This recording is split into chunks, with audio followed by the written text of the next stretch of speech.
was a man named Cheng Yi. Now, Cheng Yi, who's contemporary of Su Shi, was in his own times known, but not extremely influential. He would become, however, regarded as one of the greatest philosophical thinkers in Chinese history. In the 12th century, his work, and the work of his brother Cheng Hao, and of one of his teachers, Zhou Duni, and his cousin Zhang Zai, all people who thought about moral philosophy, would be interpreted and revised and packaged by Zhu Xi, one of the greatest, probably the single greatest intellectual entrepreneur in all of Chinese history. And this movement that would emerge came to be called Dao Xue, the learning of the way. I'm going to refer to it as Neo-Confucianism. It rejected Wang Anzhi's new laws. It had its doubts about Sima Guang's statist model, and it certainly rejected Su Shi's literary relativism. It made a claim, however, to being the authentic and correct and true and lasting and universal interpretation of the teachings of Confucius and Mencius. Its audience was, in the first place, the literati, and it was the one group that said to the literati, of the three things we expect of all literati, that they be responsible for government, that they be responsible for culture, and that they be responsible for ethics and morality. That third thing is what we have figured out. We know how it's possible to be responsible for morality. Now, the Neo-Confucian movement has come to be seen as a revival of Confucianism. I would prefer to say that since I think Wang Anzhi was a perfectly good Confucian, and Su Shi was as well, that in fact it's a successful reinterpretation of Confucianism. It's one that's successful. It becomes part of the examination system. It's something that every literate, well-educated person will know, basically from the 13th, 14th century on to the beginning of the 20th century. And for people who are Chinese philosophers today, they pay particular importance to the Neo-Confucian philosophers.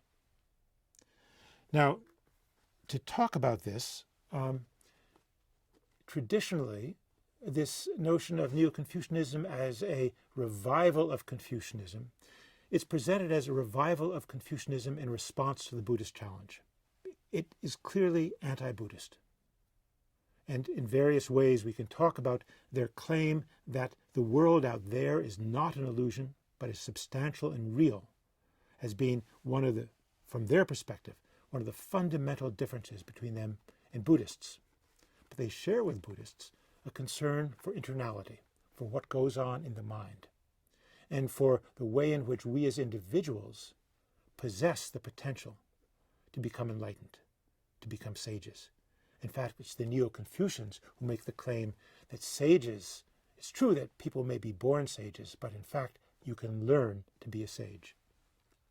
And they see themselves as offering an alternative, not just to Buddhism, but also to the very idea that government should organize society. In the 11th century, one of the most famous literati figures of the day, active in the first half of the 11th century, a man named Fan Zhongyan, had proclaimed that literati all ought to feel responsibility for the world, that they should be the last to enjoy the world's pleasures and the first to worry about the world's worries. That all literati should should take the world as their responsibility. But we also know there was an examination system, and we'll be speaking more about that later. But the examination system failed the vast majority of literati. And it's to this literati world that the Neo-Confucians speak, or they bring a message that says, you can become a sage. You, even if you don't pass the examinations, even if you don't become an official, you can be responsible for the world. There are ways of being responsible that do not require service in government, and in fact are more effective than service in government, even though government is necessary, and it's good to become officials, and it's good that officials should be Neo-Confucians.